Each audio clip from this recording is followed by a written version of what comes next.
Graças ao Senhor por essa manhã de comunhão.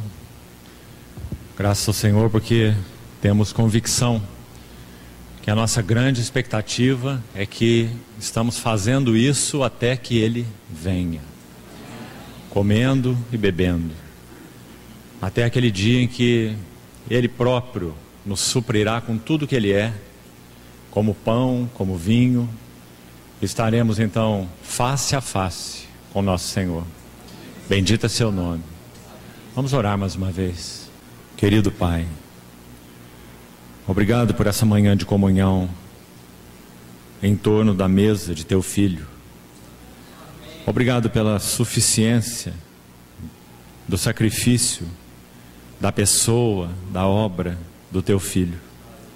Nos alegramos porque somos propriedade exclusiva do Senhor. Continuamos olhando firmes para Ti nessa manhã, esperando do Senhor ainda um suprimento na Tua palavra. Obrigado por Tua fidelidade para conosco. Confiamo-nos às Tuas mãos e pedimos ao Senhor que venha nos suprir com esse pão que é a Tua palavra, abrindo os olhos do nosso entendimento para vermos algo mais de Tuas glórias, da glória do Teu corpo, a igreja, para que possamos realmente Te seguir mais de perto, Te amar com mais ternura, Te obedecermos com mais presteza. Fala-nos ao coração, Te pedimos uma vez mais, em nome do Senhor Jesus. Amém. Irmãos, como hoje teremos nosso último tempo de comunhão na palavra, entendo que nós devemos seguir para um outro texto específico com relação a esse assunto ministério.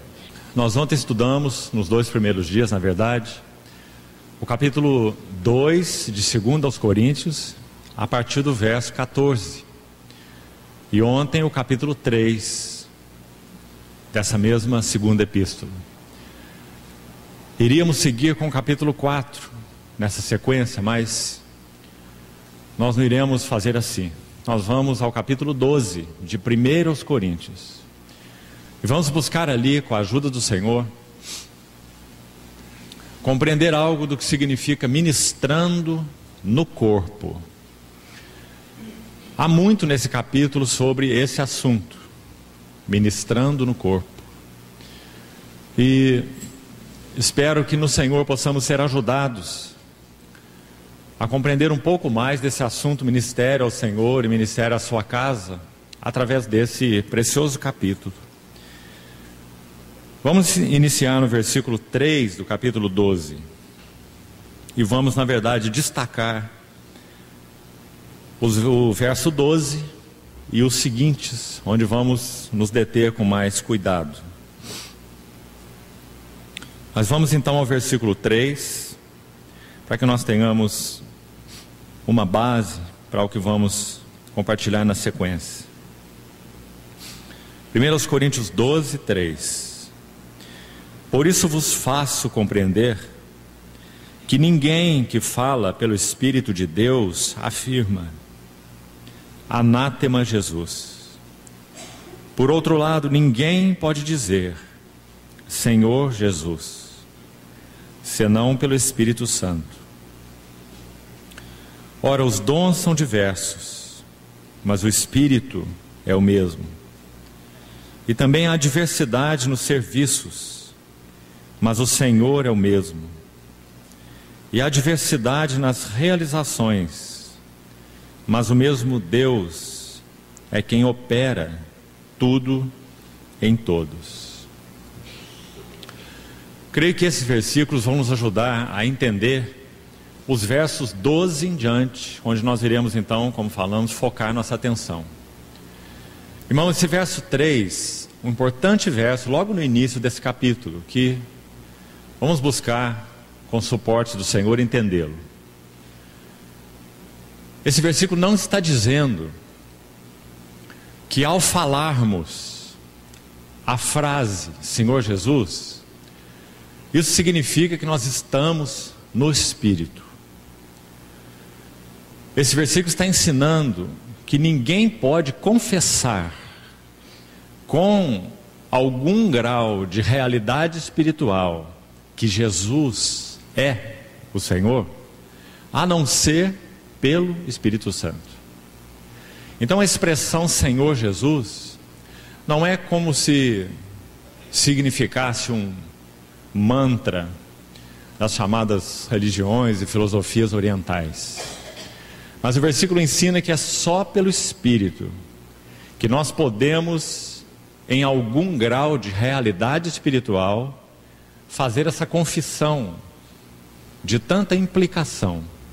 Jesus Cristo é o Senhor.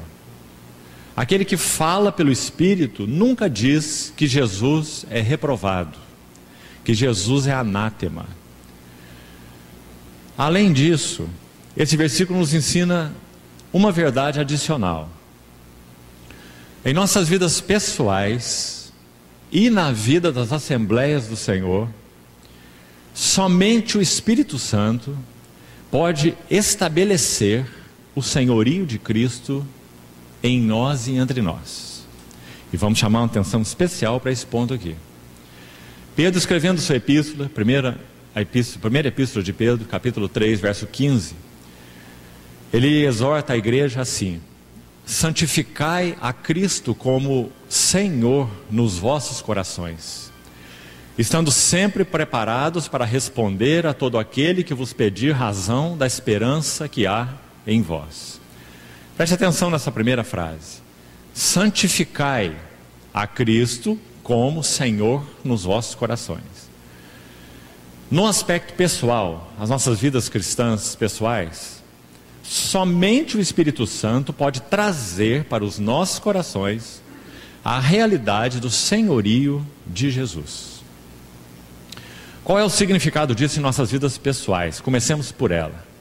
Isso significa então que se de alguma maneira o Espírito Santo estiver sendo entristecido em nossas vidas, então nós deixaremos na prática de experimentar o que significa ser conduzido por Cristo como cabeça e Senhor em nossas vidas. Por isso Paulo exorta no capítulo 4 de Efésios: não entristeçais o Espírito. E o que o entristece? Ali tem algumas coisas importantes naquela citação. Isso é Efésios 4:30, dizendo: longe de vós toda amargura. Hebreus diz que no meio de nós uma pequena raiz de amargura que brota, ela nos perturba, e por meio dela muitos são contaminados. E isso então impede a nossa experiência de Jesus Cristo como Senhor, porque o Espírito Santo está entristecido. Se o Espírito Santo está entristecido, resistido em nossa relação pessoal com o Senhor, já que é Ele quem estabelece essa relação, então o que nós lemos no versículo 3 não é uma realidade experimental para nós. Nós não poderemos receber na prática o encabeçamento de Jesus Cristo como Senhor em nossas vidas, se aquele que estabelece esse encabeçamento, que é o Espírito Santo, está entristecido. Isso ficou claro, irmãos? É de extrema importância, porque tantas vezes nós facilmente e teoricamente confessamos a Jesus como Senhor. Se você entrar em qualquer grupo de reunião que professa o nome de Cristo nessa cidade e fizer uma pergunta simples: quem é o cabeça desse grupo de comunhão? Você não vai ouvir outra resposta, só uma em todos os lugares: Jesus Cristo é o Senhor. Mas então precisaríamos fazer uma segunda pergunta: quais são as evidências nesse grupo de comunhão que Jesus Cristo é o Senhor? Aí o assunto é mudar de figura, porque todas as vezes que o Espírito Santo está entristecido, então o encabeçamento de Cristo é perdido em nossa experiência prática, tanto no indivíduo, na vida cristã pessoal, quanto na vida da Assembleia. Então a implicação desse versículo é muito séria.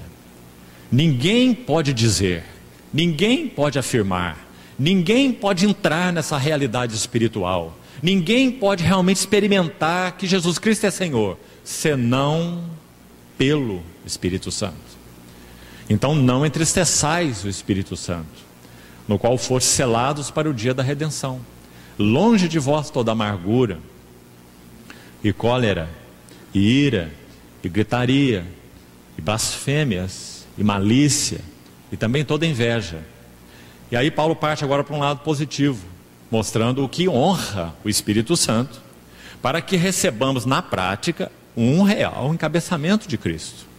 Então ele diz, sede antes, ou seja, ao invés de praticar essas coisas, amargura, ira, cólera, blasfêmia, gritaria, malícia, inveja, sede antes uns para com os outros, benignos, compassivos, misericordiosos, perdoando-vos uns aos outros, andai em amor, como Cristo vos amou. Esse é o outro lado da lista, aquilo que honra o Espírito Santo e que então fará que nós realmente experimentemos que Jesus Cristo é o Senhor. Paulo conclui assim então, conforme citamos, o capítulo 4 de Efésios, entrando pelo capítulo 5. E andai em amor como Cristo vos amou. Então, queridos irmãos, essa é a primeira implicação que nós queríamos, com o suporte do Senhor, deixar claro para podermos estudar os versos 12 em diante, como vamos fazer agora mesmo. Me permitam repetir, somente o Espírito Santo tem a capacidade de estabelecer em nós e no meio de nós o senhorio de Cristo. Então precisamos cuidar tanto desse assunto, andai no Espírito. Por isso, irmãos, não teremos tempo de estudar isso, já falamos quanto esse assunto toma a Bíblia, ministério.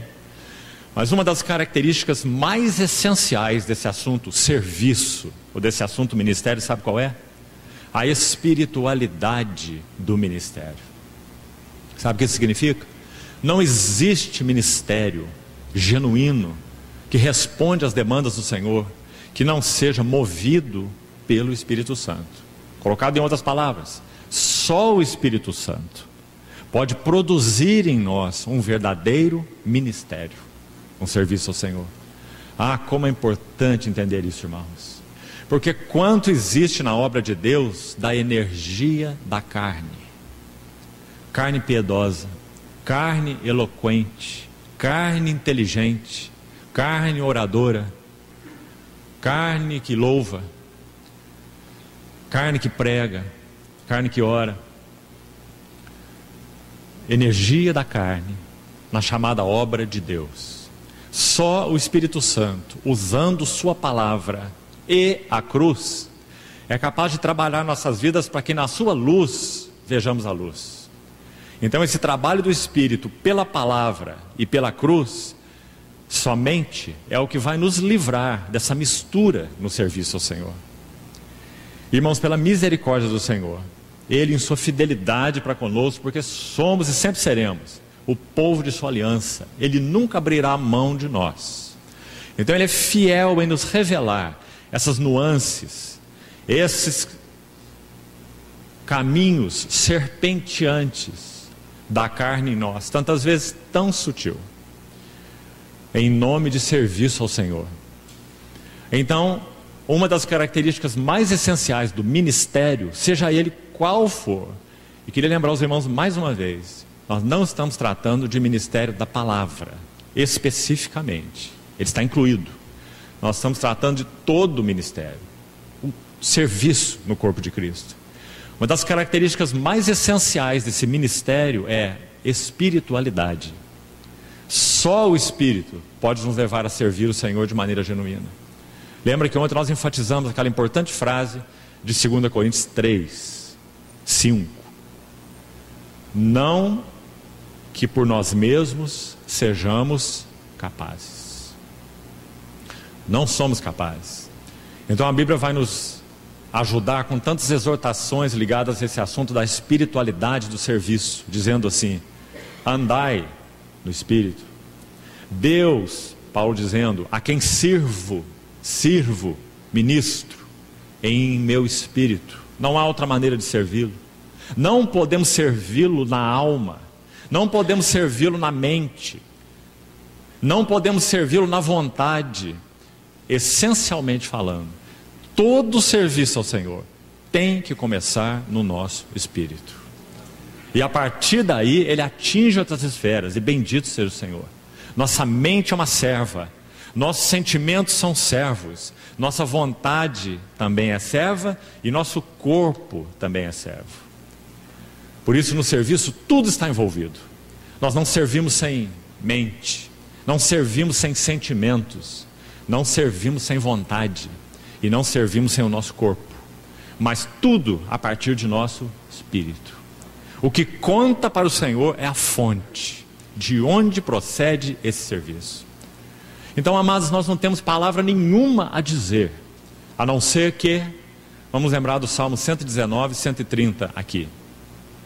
A entrada, a revelação das tuas palavras esclarece, dá luz e dá entendimento ao simples. Se nós estivermos experimentando isso, vivendo uma vida no Espírito, então nós temos algo a falar. Do contrário, é melhor nós não abrirmos nossa boca, porque nós vamos falar indevidamente. Podemos falar coisas muito sóbrias e até significativas, não importa.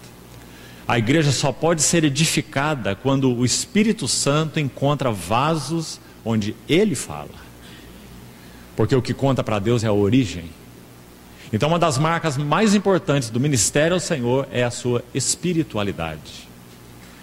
Então, amados, esse versículo 3, mais uma vez está deixando isso claro, que confessar que Jesus é o Senhor, experimentar isso em realidade pessoal e corporativa, depende da ação de uma pessoa divina, o bendito Espírito Santo.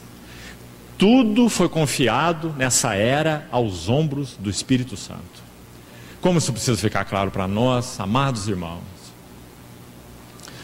O Senhor tem colocado, de mais ou menos uns 3 anos para cá, em diversos grupos de irmãos, é bom que saibamos disso, em diversos contextos, essa nota sobre o ministério do Espírito Santo, a pessoa e obra do Espírito Santo. E que assunto essencial, é sem dúvida um dos fundamentos da nossa confissão, que Jesus Cristo derramou o seu Espírito Santo, e que o Espírito é Deus, é o Espírito de Deus, o Espírito de Jesus, e qual é o significado da sua obra e serviço na vida da igreja. Esse é um dos fundamentos da nossa confissão de fé.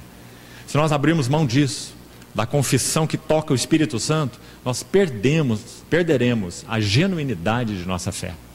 E por que é tão importante esse assunto? Ele é central na nossa confissão de fé, porque é sobre os ombros do Espírito Santo, que repousa na era da graça, a partir da entronização de Jesus. Toda a obra de Deus repousa nos ombros do Espírito Santo. Sabe o que nosso Senhor Jesus está fazendo hoje, e já há quase 2000 anos, no que concerne ao tempo? Assentado à destra da majestade nas alturas. E sabe o que mais? Aguardando, olha as palavras para ele, assentado, aguardando que todos os seus inimigos sejam postos por estrado dos seus pés.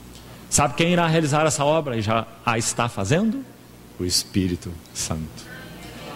Ele veio, irmãos, como enfatizamos ontem, cruz, sangue e óleo, no mesmo nível aos olhos de Deus. A obra do Espírito Santo é tão santa e divina quanto a obra do Cordeiro de Deus na cruz do Calvário. Nós não podemos colocá-las assim, porque elas não estão assim na palavra, elas estão assim.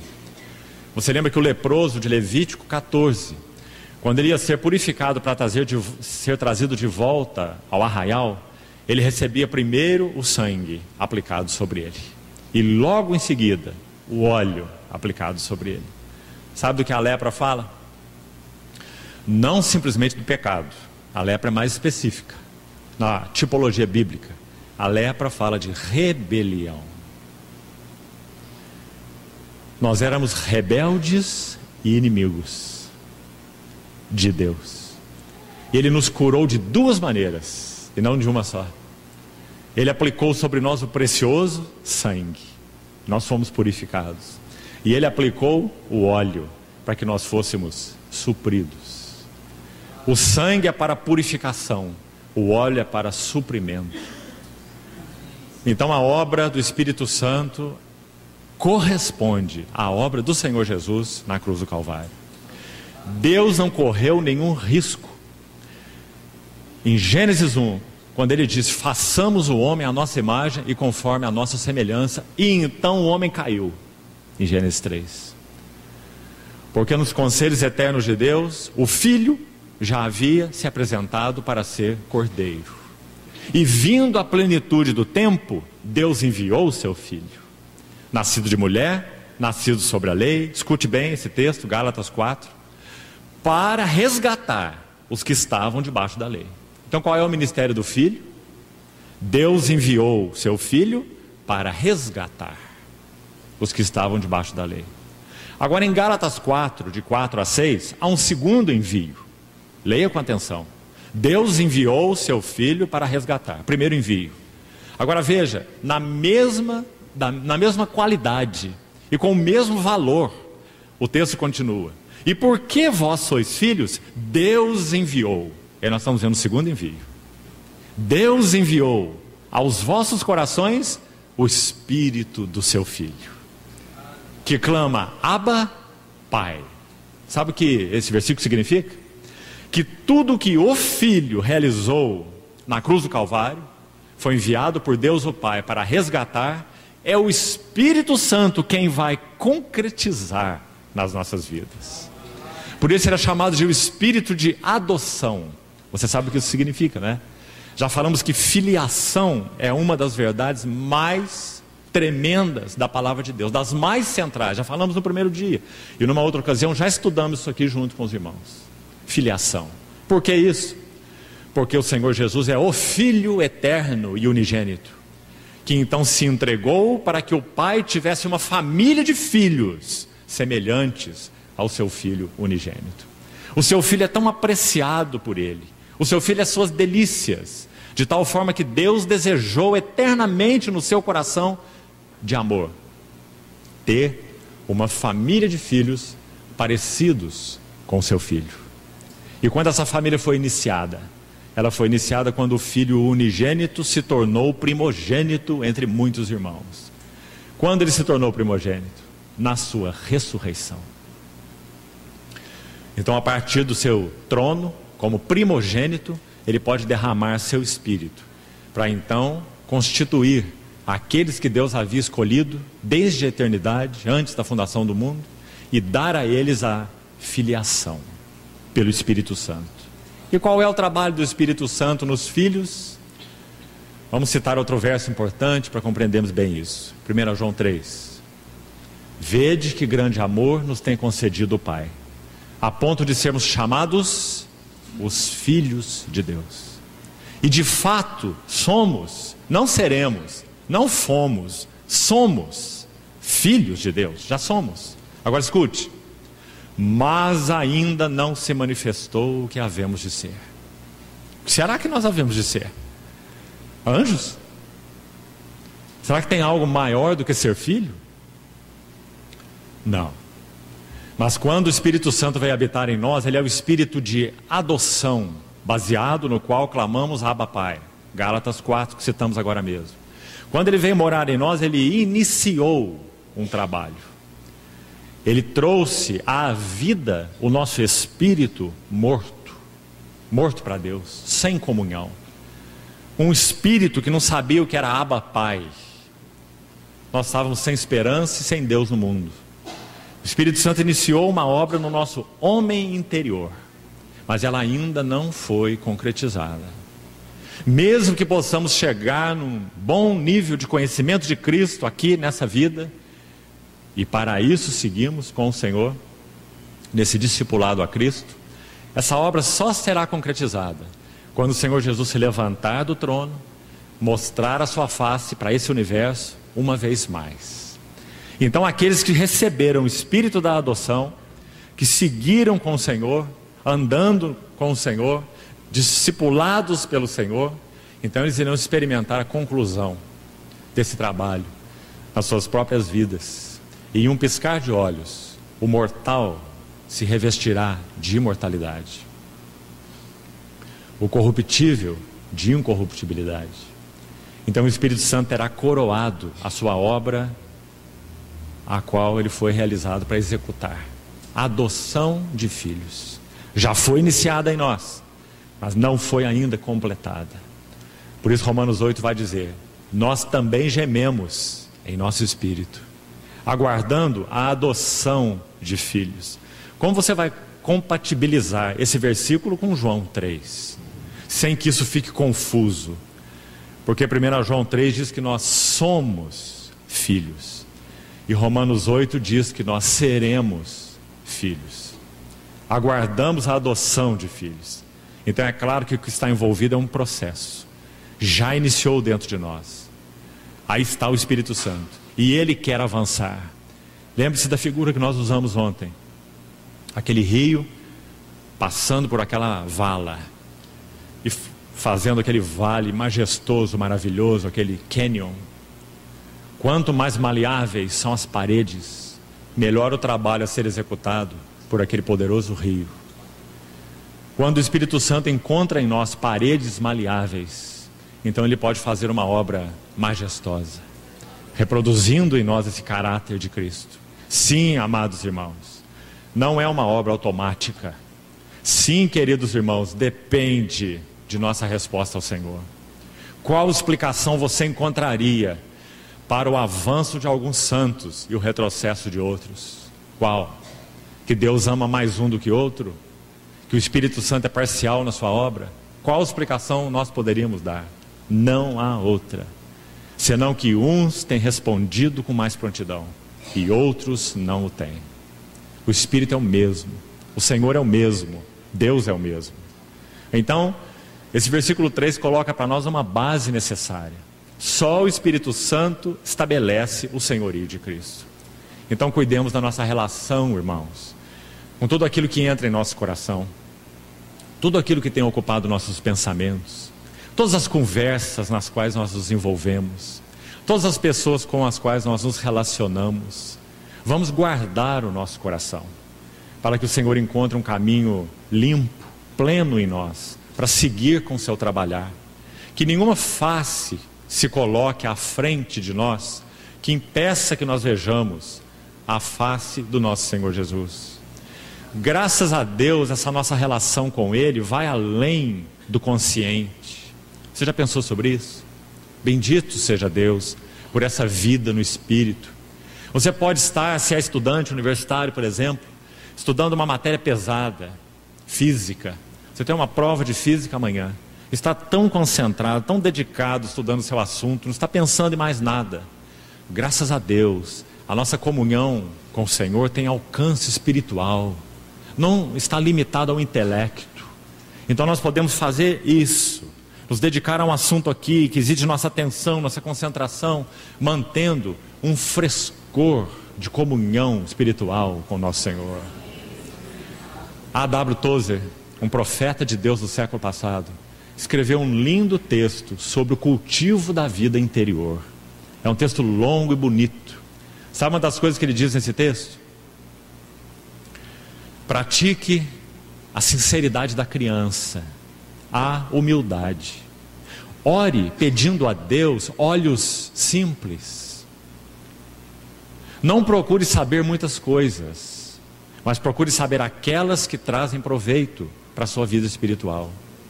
Exercite concentração espiritual. Com o passar do tempo, você aprenderá a fazer isso enquanto trabalha. Que coisa maravilhosa. Esse irmão aprendeu isso. Essa é uma verdade aberta para todos nós.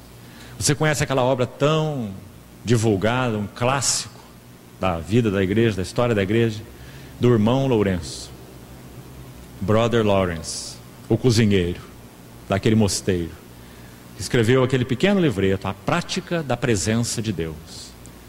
Um homem que acordava pela manhã já com as panelas batendo para cozinhar para muitos monges. E depois do almoço vem a louça para lavar e as panelas batem de novo, porque a janta vai ser preparada. Foi nesse ambiente que viveu o irmão Lourenço, as panelas batendo todo o dia, manhã, tarde e noite. Ele escreve o seu livreto, A Prática da Presença de Deus. Louvado seja o Senhor. Nós somos chamados para morar nele. Morai em mim. Foi o que ele quis dizer com permanecei, em João capítulo 15. Façam de mim a sua residência. Morai em mim e eu morarei em vós. Porque sem mim nada podeis fazer. Graças ao Senhor pelo envio do Espírito Santo. Se Ele for honrado em nossas vidas, irmãos, nós temos garantido o senhorio de Cristo. Sabe qual é o resultado disso? São muitos. Quando nós formos encontrados por circunstâncias adversas, nós seremos achados nele. Paulo tinha como um dos grandes alvos do seu coração isto mesmo. Filipenses 3, para ser achado nele. Nós temos um grande problema quando nossos irmãos entram em contato conosco e nos acham em nós. Nós, pobres de nós. Quando os problemas vêm a nós e nos acham em nós. Que triste. Quando as doenças vêm a nós e nos acham em nós. Mas o segredo da vida espiritual é ser achado nele. Eu aprendi a viver contente em toda e qualquer situação. Tudo posso em união com aquele que me fortalece. Quem promove tudo isso? O Espírito Santo. Então esse é o versículo 3. Jesus é o Senhor. E isso é experimentado como realidade espiritual por causa da obra do Espírito Santo em nós. Então que nós cuidemos da nossa relação com o Senhor no Espírito. Agora nos versículos 3 ou 4, 5 e 6, passando também rapidamente por eles, nós temos 3 coisas importantes, uma em cada versículo. Versículo 4 diz: os dons são diversos, mas o Espírito é o mesmo. Vamos procurar ajuda nesses versículos. Primeira nota aqui, o Espírito está mencionado aí. E o que está dizendo neste versículo, o Espírito faz muito mais do que isso. Mas neste versículo, o que está sendo dito aí é que é o Espírito que concede para nós as ferramentas tão necessárias para que haja ministério no corpo. Irmão, para usar uma figura bem simples, mas deixar essa verdade clara, seria como tentar construir um prédio sem nenhum instrumento, apenas os operários. Eles vão, quem sabe, misturar massa, cimento e areia com a mão, vão pegar assim, jogar na parede, aí vão passar a mão assim para fazer o reboco, totalmente sem instrumentos. Como seria possível? Que tipo de obra será que seria estabelecida numa situação dessa? Os dons, ferramentas. Os dons são diversos, as ferramentas são diversas, mas o Espírito é o mesmo. Então sim, precisamos ser diligentes em uma vida no Espírito, pedir ao Senhor que produza, que gere em nossas vidas, que nos dê clareza daquela forma ou maneira que Ele deseja nos usar para a edificação do seu corpo. Quais são os encargos que o Espírito Santo tem colocado sobre nós? Aquilo que Ele tem concedido de maneira particular a nós. 1 Coríntios 12 cita uma lista longa, e há outra em 1 Pedro 4, e há outra em Efésios 4, e há outra em Romanos 12, e ainda falta coisa naquela lista. Porque os dons são diversos, as ferramentas são muitas. Então, amados, embora nós não devamos focar na nossa relação com o Senhor no Espírito, no assunto de dons, nós não podemos suprimi-los no serviço ao Senhor.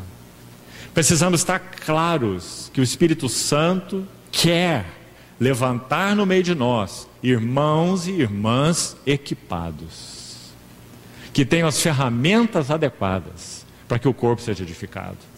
No caso de Coríntios 12, palavra de conhecimento, observe isso. Palavra de sabedoria, veja a importância disso. Discernimento de espíritos, veja a importância disso. Profetizar, Veja o valor disso. Coríntios 14, por exemplo. Exortando, edificando, consolando. Sem essas ferramentas, queridos irmãos, o corpo de Cristo não pode ser adequadamente edificado. Agora, para que não tenhamos confusão nesse assunto, vamos buscar entendê-lo assim, como penso ser o ensino bíblico. Se você colocar uma ferramenta na mão de uma criança, ela vai causar problemas para si mesmo, em primeiro lugar, e talvez vai ferir os que estão ao lado dela. Esse foi o caso dos coríntios. Deus, pelo seu Espírito, não deixou de colocar a ferramenta na mão das crianças de Corinto, porque Deus é bom, porque Deus é fiel, porque o Espírito Santo trabalha com as ferramentas e deseja nos ensinar a usá-las.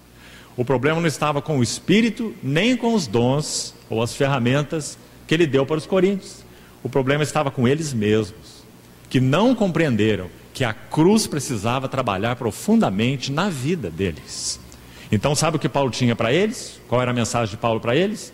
Eu decidi nada saber entre vós, senão Jesus Cristo e este crucificado.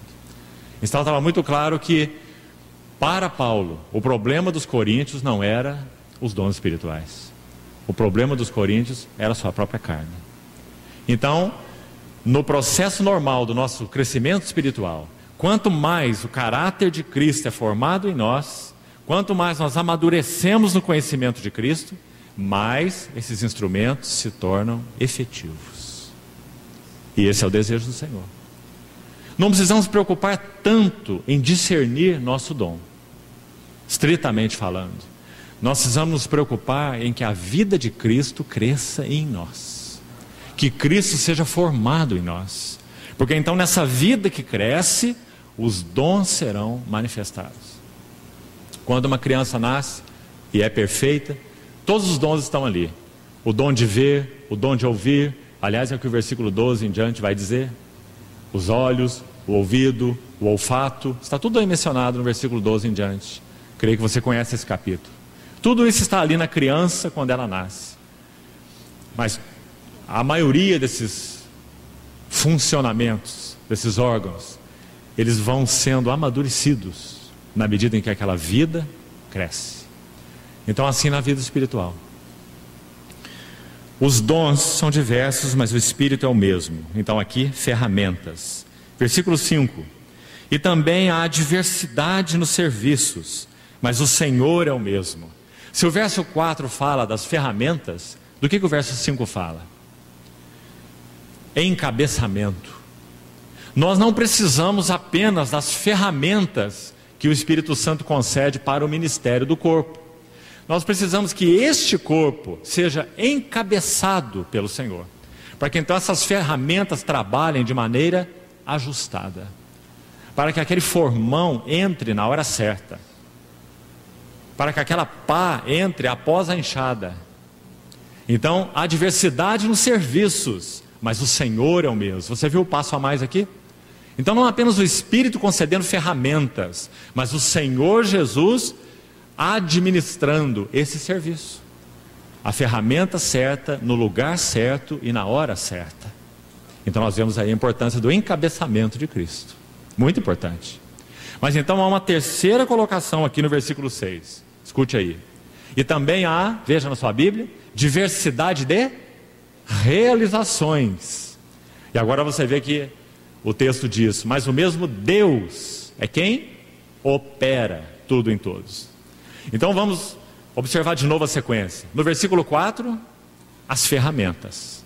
No versículo 5, o administrador, o encabeçamento de Cristo. No versículo 6, a operação de Deus. Significa isso? Significa que esses dons que o Espírito Santo concedeu, eles são operados por Deus mesmo. Por isso Paulo diz no capítulo 15 de Coríntios, que quando o Senhor Jesus completar o seu trabalho, o Espírito Santo completar o seu trabalho, e todos os inimigos forem sujeitos aos pés de Cristo, então Deus será tudo em todos. Lembra-se? Porque é Deus quem opera tudo em todos. Então são as ferramentas que o Espírito concede, o encabeçamento necessário de Cristo e o Deus que opera tudo em todos. Um só Deus e Pai de todos, o qual é sobre todos, age por meio de todos e está em todos. Efésios capítulo 4. Então você vê que interessante, as três pessoas da Trindade sendo colocadas aí, o Espírito e as ferramentas, Jesus Cristo e o encabeçamento dos serviços, e Deus o Pai e a operação. Então esses três versículos são fundamentais para nós entrarmos agora no versículo 12 e falarmos um pouco desse ministrando no corpo. Vamos então fazer isso. Versículo 12 e 13, nós vamos passar rapidamente por eles. Eu sei que é um texto bastante explorado pelos irmãos aqui, estou certo disso. Você sabe que o Cristo citado nesse versículo 12, de Coríntios 12, não faz referência ao Jesus Cristo pessoa. Aí não. Nesse versículo 12 de Coríntios 12, o Cristo aí é corporativo, porque é um Cristo que tem muitos membros. Jesus Cristo entronizado, Jesus de Nazaré, o Jesus que está à destra de Deus, ele não é um corpo com muitos membros, ele é uma pessoa, e ali ele está entronizado. Mas ele derramou o Espírito Santo e uniu membros com ele como cabeça e constituiu essa unidade entre cabeça e corpo indissolúvel. Ele veio morar no seu corpo pelo seu Espírito. Então é a esse Cristo que Paulo está se referindo nesse versículo 12. É um Cristo que tem muitos membros. Então agora você tem que mudar seu pensamento nesse versículo e pensar em um homem coletivo. Como a Bíblia revela esse homem coletivo? Se você ler 1 Coríntios 15, 45 a 49, se você ler 2 Coríntios 5, 17, se alguém está em Cristo, é uma nova criação. As coisas velhas já passaram e eis que tudo se fez novo. O que Paulo tem a nos dizer sobre esse homem coletivo é: Jesus Cristo pessoal é o cabeça. Ele é o único cabeça. Não há duas cabeças, não há outro cabeça. Jesus Cristo é a cabeça e a igreja é o seu corpo. Paulo chama todo esse conjunto de Cristo nesse versículo 12. Não é lindo, irmãos? E sabe por que ele usa a palavra Cristo, que significa ungido? Porque quando o sumo sacerdote era ungido no Velho Testamento, ele recebia um banho de óleo. Salmos 133, que começava pela sua cabeça e descia pela barba, a barba de Arão, e ia até onde? Até a orla das suas vestes. O mesmo óleo. Você vê? Então esse ungido, esse Cristo mencionado aqui no verso 12, se refere a esse homem coletivo. Jesus Cristo é a cabeça, nós somos o corpo, uma única unidade composta, que está ungida por um único e mesmo Espírito. Então nós vamos ver as páginas do Novo Testamento dizer para nós que o Espírito que nós recebemos não é nenhum outro, senão o Espírito de Jesus Cristo. Que maravilhoso! Porque é o Espírito Santo que conhece a natureza humana. É o Espírito Santo que gerou para Jesus um corpo no ventre de Maria. Antes um corpo me formaste, sacrifício e oferta não quiseste. É um corpo é um Espírito que encheu a vida do Senhor Jesus para o seu viver humano. É um Espírito que veio sobre ele no Jordão e o equipou para o ministério. É um Espírito que deu suporte para ele quando ele agonizava no Getsêmani. E o conduziu do Getsêmani à cruz. Porque Hebreus 9,14 vai dizer que Jesus se entregou a Deus pelo Espírito eterno. Foi o Espírito Santo que equipou Jesus para que ele não falhasse, para que ele fosse fiel até a morte e morte de cruz, habilitado pelo Espírito Santo. E depois que ele ressuscita, tendo completado sua obra, o que ele faz? Ele derrama do seu Espírito para habitar na igreja. Então agora, quando nós andamos no Espírito, ele conhece tudo, o Espírito de Jesus, tudo sobre tentação. Ele sabe tudo sobre o que é ser injuriado. Foi ele que sustentou Jesus nas injúrias dele. Ele sabe o que é ter fome, ter sede, ser desprezado, cuspido, esbofeteado. Nós temos um equipamento pleno para viver uma vida agradável a Deus, porque o Espírito de Jesus habita nos seus filhos. Louvado seja o Senhor. Esse é o Cristo do versículo 12. Cabeça e corpo juntos, ungidos por um mesmo Espírito.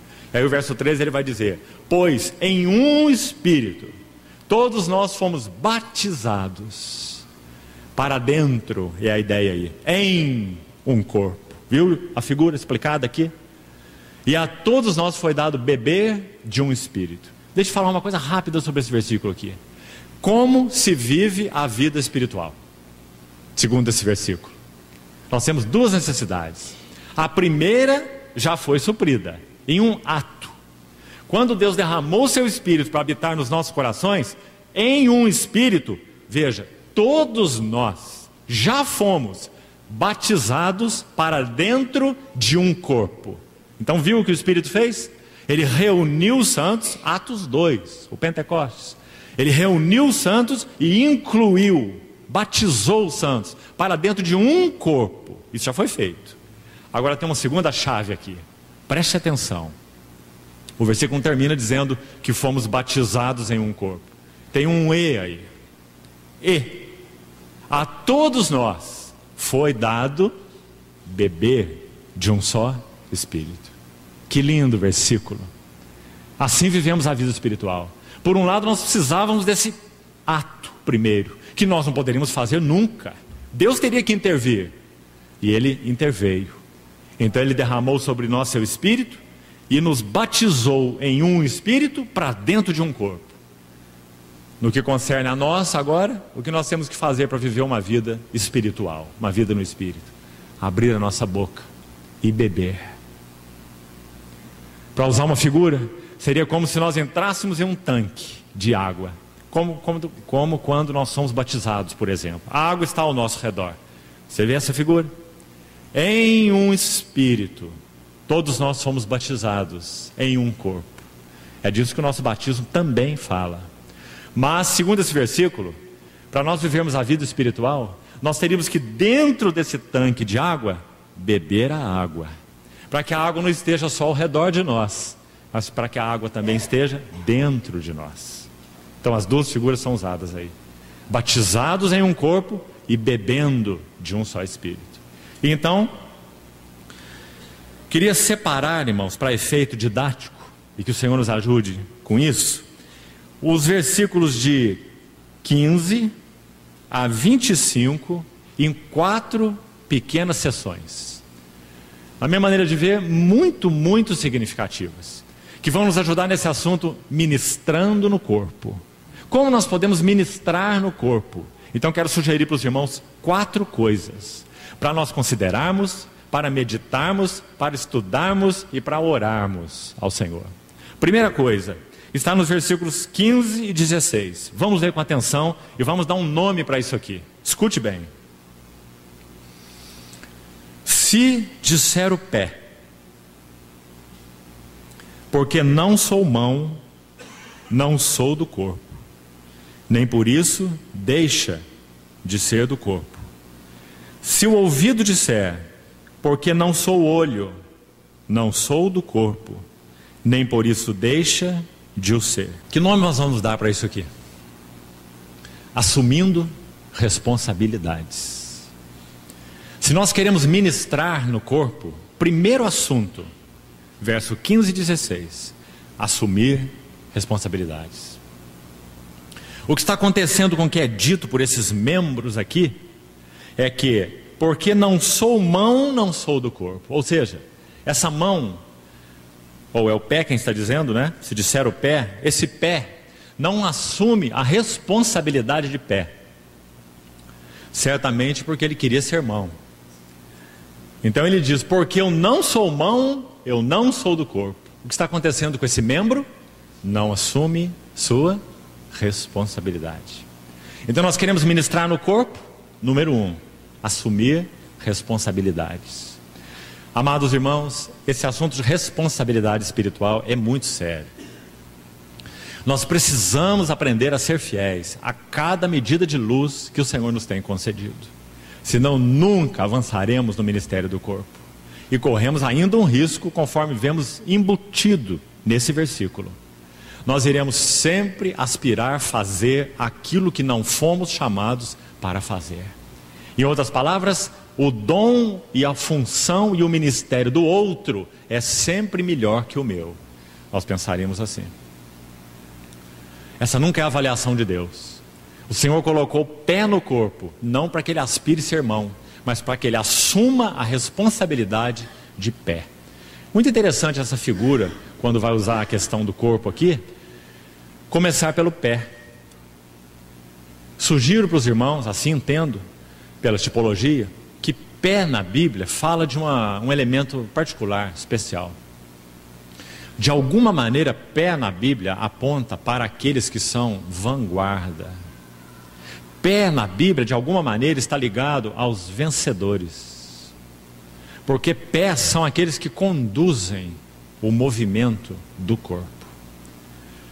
Agora, interessante, nosso Senhor Jesus, quando lavou os pés dos seus discípulos, nós sabemos que aquela tarefa era feita por alguém extremamente servil. Nem mesmo o judeu se rebaixava a esse tipo de serviço. Contratava um gentio para fazer esse serviço. É um membro que não era decoroso. Poucas pessoas acham pé bonito, não é? Normalmente quer esconder seu pé. Os membros que não são decorosos, Paulo vai dizer no final dessa carta, a estes revestimos de especial honra. Não é interessante esse versículo que está aqui nesse contexto? O Senhor Jesus lavou aqueles pés nojentos daqueles discípulos, naquele João capítulo 13. E o que ele estava fazendo? Ele estava revestindo membros que não são decorosos de especial honra. Não é maravilhoso, irmão? Então o pé não pode dizer, eu não sou mão, então não são do corpo. Mão já é um outro assunto, as mãos são bonitas, não é? Mãos são bonitas, mas pé não. Assumir responsabilidades. Como nós precisamos de ajuda do Senhor nesse assunto, irmãos? Que assumamos as nossas responsabilidades espirituais. Você quer ver o que é dito no versículo 15 ou 16? Mesmo assunto, 15 e 16. Assumir responsabilidade espiritual. Antes de falar sobre o 16, sabe qual é a maior característica de uma criança? Naturalmente falando, e assim espiritualmente falando, no corpo de Cristo? Não assume responsabilidades pela vida de outros, é claro. Porque ela mesma precisa ser cuidada o tempo todo. Se nós não avançarmos assumindo as nossas responsabilidades espirituais, sempre seremos um corpo infantil, uma assembleia infantil. Sim, o pé está ali, mas o pé quer ser mão. Sim, o ouvido está ali, porque o Espírito distribui os dons, mas o ouvido quer ser olho. O olfato também está ali, mas o olfato quer ser ouvido. Então, não assumindo responsabilidades espirituais, isso nos torna infantis como Assembleia do Senhor. Então, importante lição, esse primeiro ponto. Agora vamos então ao verso 16. Ele não está aí por acaso, veja que lindo. Se o ouvido disser, é o mesmo assunto, não assumir a responsabilidade espiritual. Se ele disser, porque eu não sou olho, eu não sou do corpo, nem por isso o deixo de ser. Se todo o corpo fosse olho, onde estaria o ouvido? Se todo fosse ouvido, onde estaria o olfato?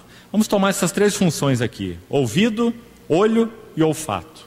São mencionados em sequência. Você quer ver como obtemos uma ajuda bem prática aqui? Graças a Deus pelo ouvido. Se você estiver dirigindo um carro e esse ouvido está dizendo, eu quero ser olho. Ser olho é especial. Olhos, então, são uma coisa muito bonita no corpo. Não é assim?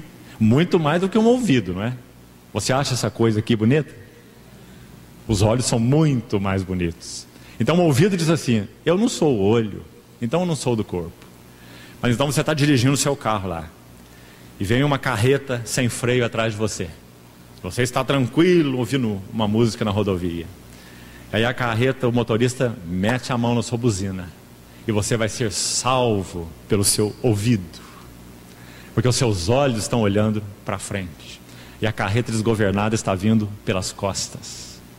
Nós precisamos de ouvido no corpo. Visão espiritual não é tudo.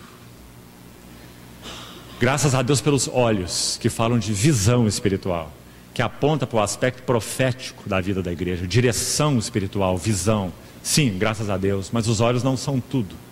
Precisamos dessa sensibilidade dos ouvidos.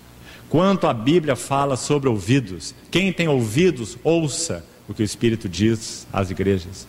O ouvido no nosso corpo natural, ele está ligado diretamente à nossa cognição.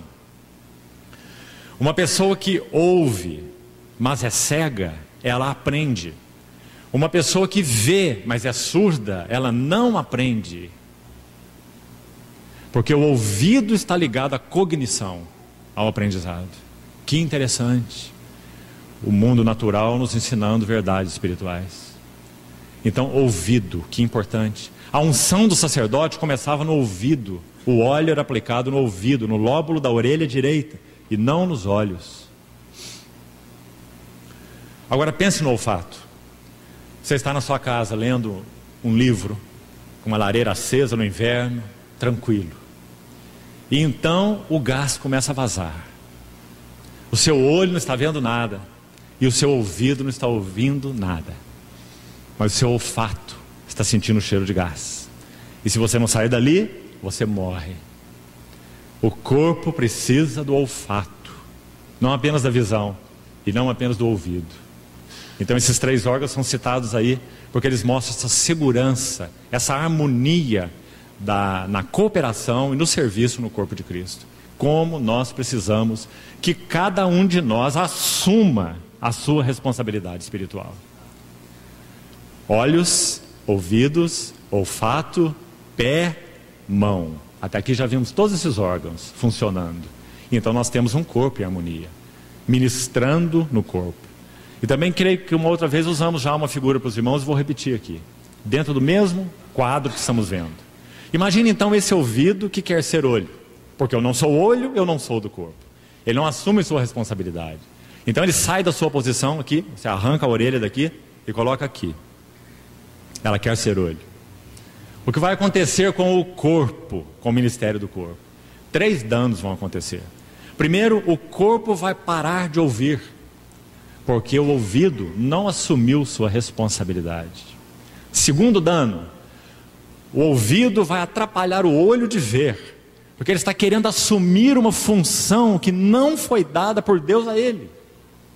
Então ele está atrapalhando aqueles que deveriam exercer essa função, porque ele está ali à frente deles e atrapalhando um serviço que ele não tem habilitação de Deus para fazer. E ainda tem um terceiro dano. Então, já citei, né?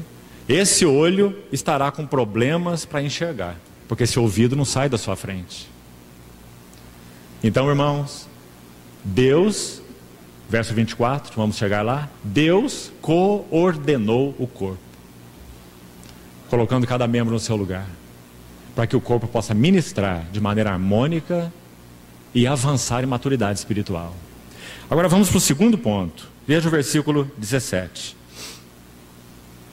Versículo 17 e 18 vão nos dar um segundo ponto aqui. Se todo o corpo fosse olho, onde estaria o ouvido? Se todo fosse ouvido, onde estaria o olfato? Mas Deus dispôs os membros, colocando cada um deles no corpo, como lhe apraz.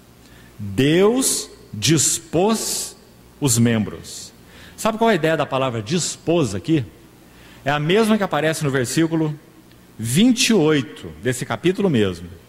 Se você quiser conferir aí, diz: a uns Deus estabeleceu. Essa é a mesma palavra no texto original. Deus estabeleceu. Então o verso 18 diz: mas Deus dispôs ou estabeleceu os membros, colocando cada um deles no corpo como lhe aprouve. Como nós chamaríamos esse segundo ponto aqui? Aceitando as limitações. Muito importante. Não podemos ministrar no corpo se não aceitarmos as nossas limitações. O ouvido vai exercer a sua função de ouvido, mas ele não pode, porque não tem equipamento para exercer a função de olho. Se ele não aceitar a sua limitação e então poder cooperar em harmonia com aquele que tem a visão, então teremos problema no ministério do corpo. Então o segundo ponto importante aqui, para ministrar no corpo, aceitar as limitações com gratidão ao Senhor. Assumir responsabilidades, primeiro, aceitar as limitações, porque foi Deus quem dispôs, Deus quem deu as limitações, Deus quem estabeleceu, como já vimos. Terceiro elemento, na sequência, veja o verso 21. Não podem os olhos dizer à mão, não precisamos de ti, nem ainda a cabeça aos pés, não preciso de vós. Pelo contrário, os membros do corpo que parecem ser mais fracos são necessários. Como vamos chamar essa pequena sessão, 21, 22? Apreciando a função dos outros membros. Então me permitam de novo recordar, assumindo nossas responsabilidades. Nos versículos 15 e 16.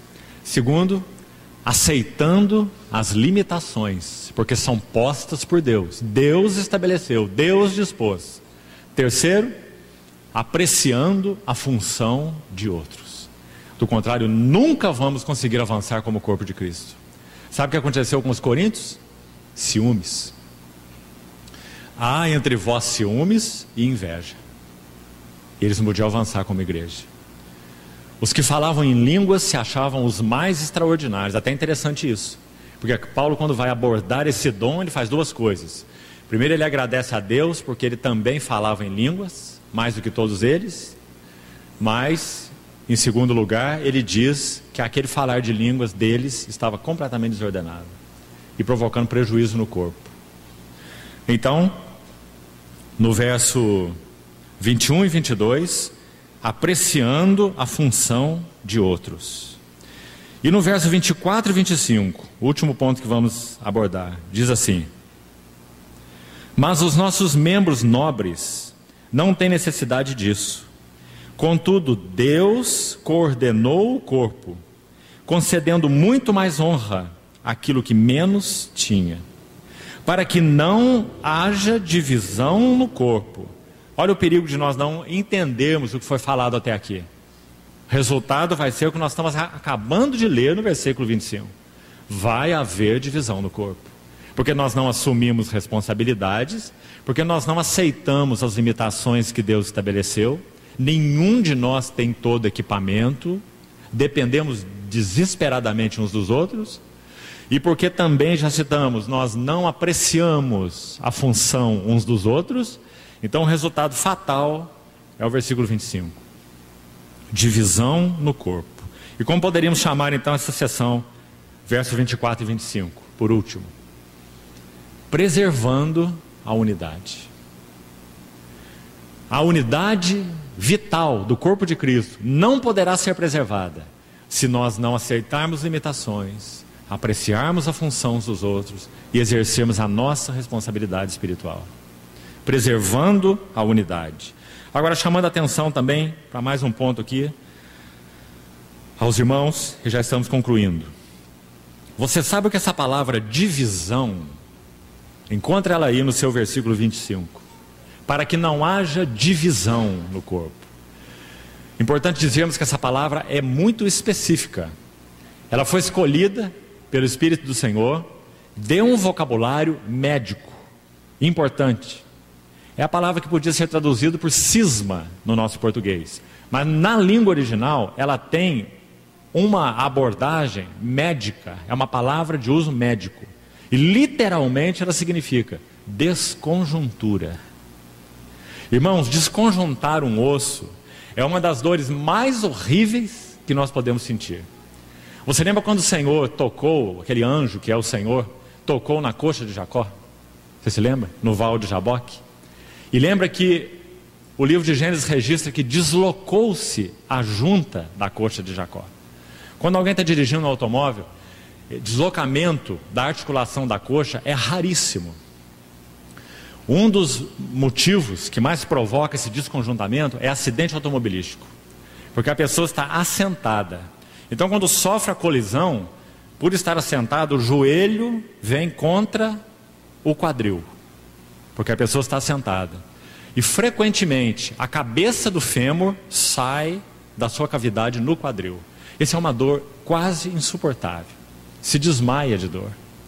Foi isso que o Senhor fez com Jacó no vale de Jaboque. Deslocou a junta da coxa. Por quê?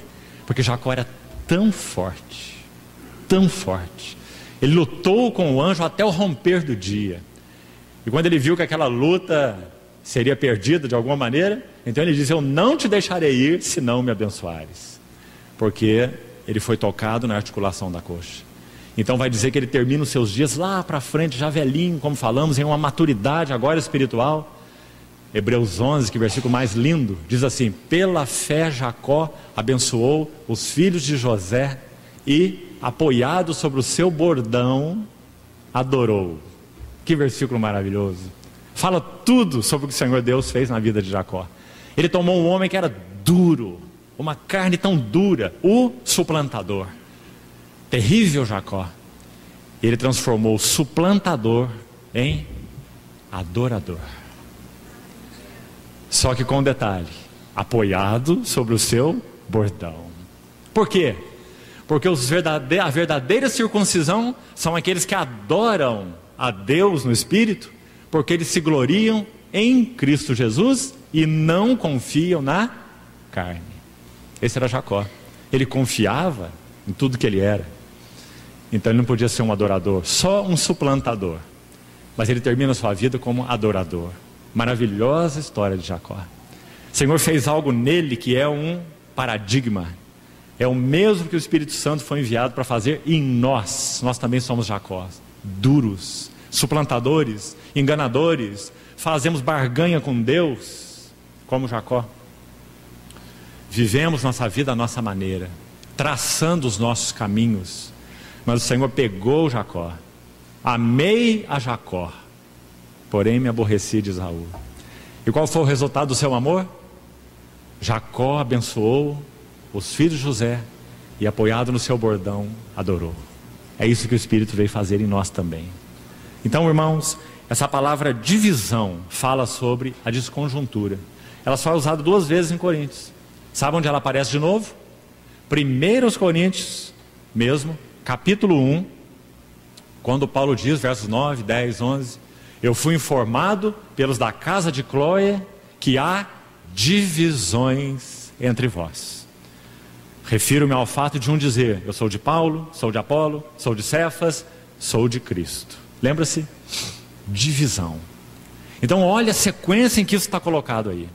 Se nós não assumimos responsabilidades de acordo com o que Deus nos tem confiado, se nós não aceitamos as limitações, se nós não apreciamos a função dos outros, resultado inevitável: ciúmes, contendas, divisão, desconjuntura. E isso então, irmãos, para o Espírito do Senhor é insuportável, porque isso vai quebrar a unidade do Espírito. E nós fomos exortados em Efésios capítulo 4 a preservar a unidade do Espírito no vínculo da paz.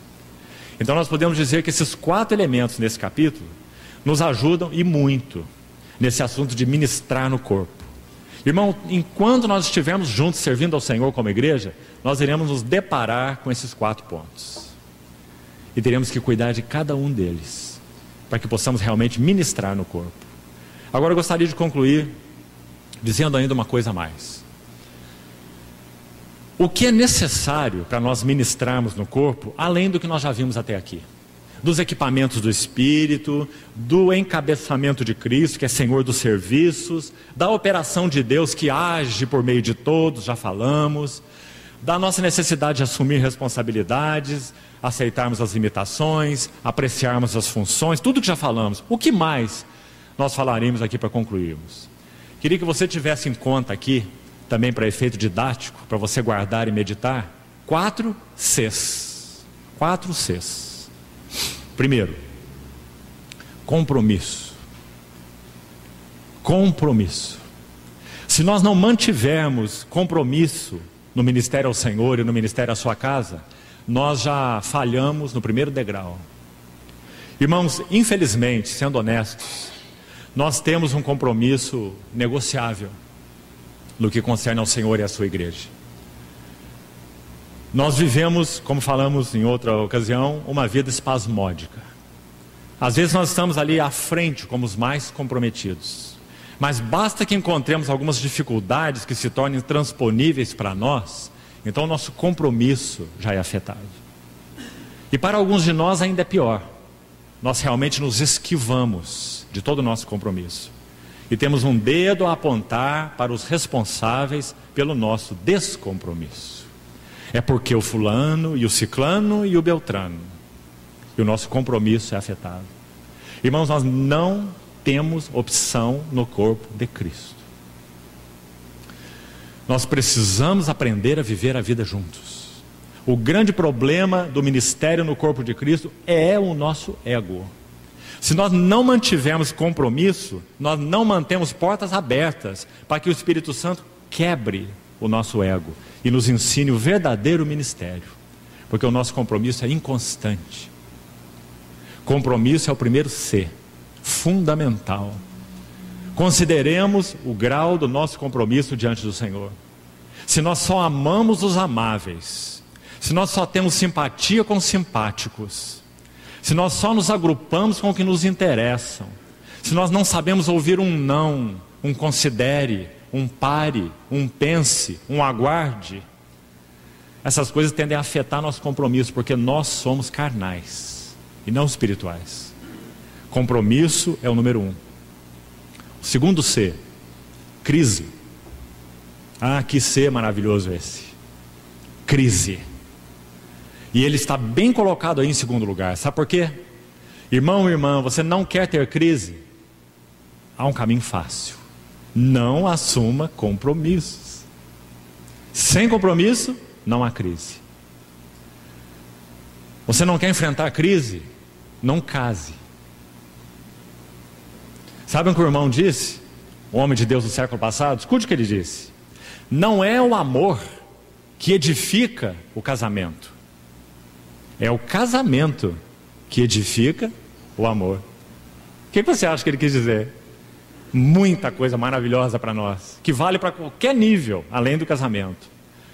Às vezes nós, digamos, encontramos alguns irmãos, quem sabe, um irmão sai aí de um grupo de reunião e vai para um outro grupo de reunião, e aí ele quer reunir com aqueles irmãos, aí ele vai lá em algumas reuniões, faz uma avaliação, aí ele vai embora. Aí quem sabe um dia ele é perguntado, por que você não permaneceu? Ele vai dizer, ali não tem amor.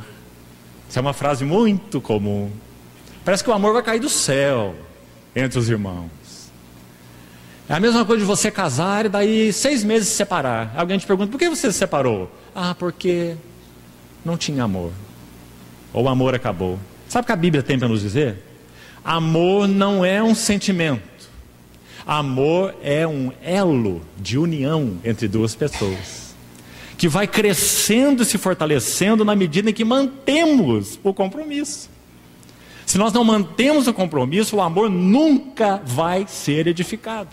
Aí nós caímos no engodo do inimigo.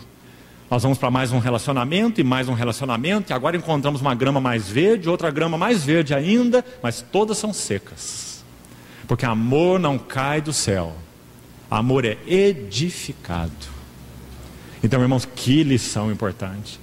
E os irmãos percebam como que nós somos carnais? Nós estamos em busca do amor, ao invés de estarmos trabalhando pelo amor, para que o amor seja edificado.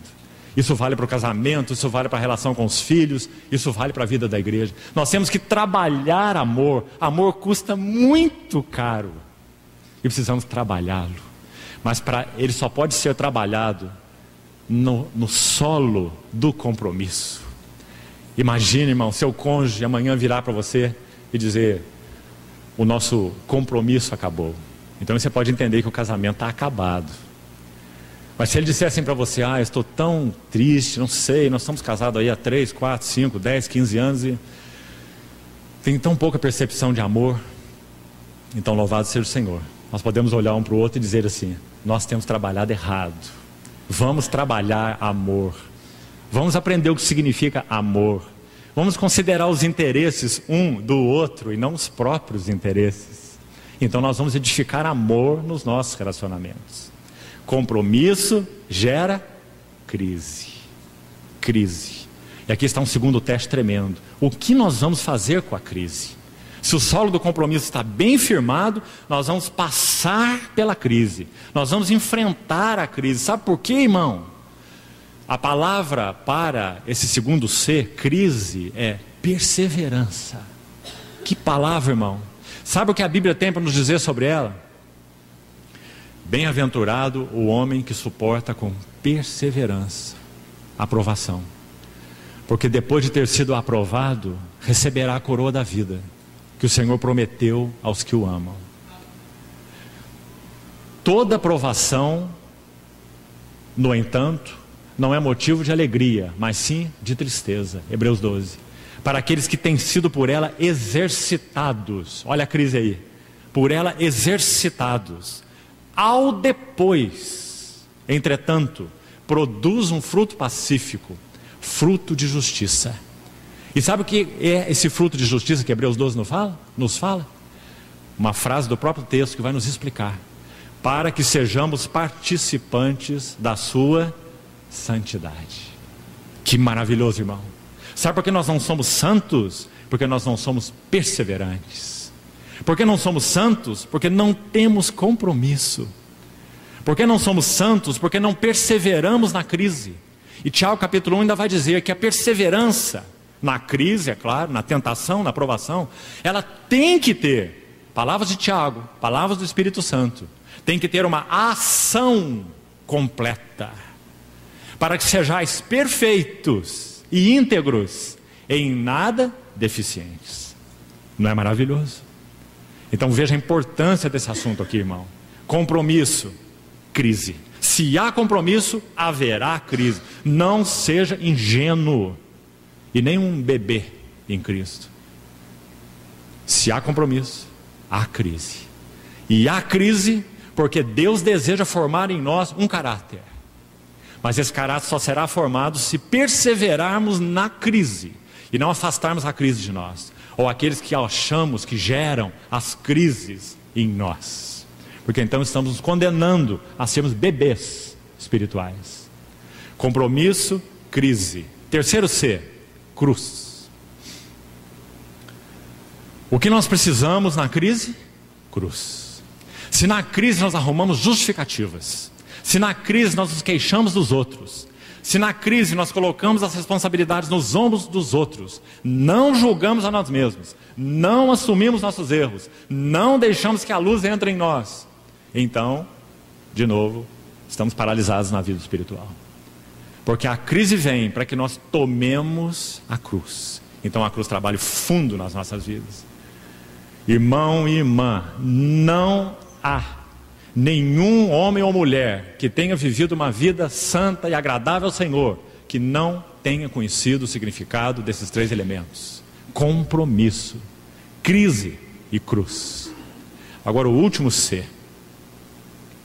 Graças ao Senhor, esse é o C que coroa os outros. E esse C é o C da comunhão. Comunhão também não vai cair no nosso colo. É o último C. Por um lado, queridos irmãos, podemos dizer que antes aqui do compromisso, nós fomos chamados para a comunhão. E o Espírito que habita em nós é o Espírito de comunhão. Mas uma coisa é o nosso chamamento, outra coisa é a realidade espiritual dele. Nós precisamos ser levados à realidade espiritual daquilo para o que fomos chamados. Fiel é Deus, pelo qual fostes chamados à comunhão do seu Filho Jesus Cristo. Mas como nós falamos, não adianta um grupo de cristãos reunir e começar a orar: Senhor, queremos comunhão, aprofunda a nossa comunhão. São boas orações, mas precisamos saber por onde isso aí passa. E nós estamos tentando nos ajudar a entender por onde o caminho da comunhão passa. Estamos orando por comunhão, estamos orando para que o Senhor aprofunde a comunhão, estamos orando pela realidade espiritual da comunhão. Então aguarde a resposta. A resposta do Senhor é compromisso, crise, cruz, comunhão. Comunhão verdadeira, comunhão de interesses, comunhão de alma, comunhão de jugo. Ah, irmãos, que comunhão maravilhosa o corpo de Cristo foi chamado para ter. Essa comunhão é completamente desconhecida do mundo. O mundo não tem compromisso, o mundo não suporta crise, o mundo não conhece a cruz. Só a igreja foi chamada para a comunhão do seu Filho Jesus Cristo. Mas não sejamos ingênuos com relação à comunhão, porque Deus não é ingênuo. Ele toma-nos pela mão, nos suporta, nos sustenta, mas Ele vai nos conduzir necessariamente. Não há atalhos. Não há atalhos para a comunhão. Que o Senhor nos ajude a compreender o que significa ministrando no corpo. Ministrando no corpo. Se isso não for verdadeiro, sabe o que vai acontecer conosco? Reuniões. Chegou o domingo, dia de eu ir lá, cantar uns corinhos, embalar minha alma, encontrar alguns irmãos que eu gosto e voltar para uma semana de atividades. Vida religiosa, vazia, sem sentido, sem comunhão. Senhor, tenha misericórdia de nós. Continue falando aos nossos corações. Vamos orar. Senhor, obrigado por tua fidelidade e misericórdia para conosco, teus filhos. Tão desajeitados nós somos, Senhor. Colocamos mais uma vez juntos nossa vida no teu altar, pedindo ao Senhor que não retire a tua mão de sobre nós. Senhor, aprofunda o nosso compromisso, te pedimos. Senhor, nos ensina a perseverar na crise. Senhor, nos ajuda a tomar o caminho da cruz. E Senhor, nos introduz na beleza da comunhão. Fomos chamados para ela e queremos experimentá-la de maneira que satisfaça o teu coração e assim satisfará o nosso coração. Obrigado pela igreja, Senhor. Obrigado pela beleza, o valor, a vida da igreja. Nos ensina a ministrar no corpo, Senhor. Em ti, de ti, por ti e para ti. Entregamos nossas vidas ao Senhor uma vez mais e te pedimos que continues explicando esses princípios aos nossos corações. Em nome do Senhor Jesus. Amém, Senhor. Amém.